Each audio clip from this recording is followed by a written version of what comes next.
You see, we need each other.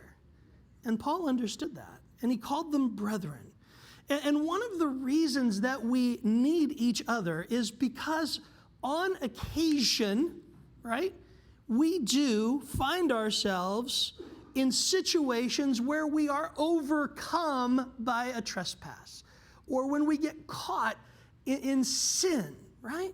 We experience those moments where we stumble and we fall and we think that we can extricate ourselves, but the reality is we need help to get out of a situation.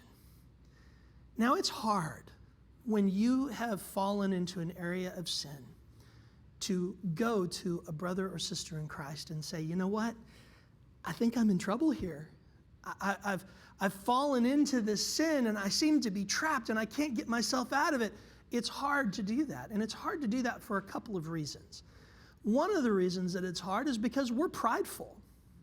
We don't want anybody to know that we have struggled with sin.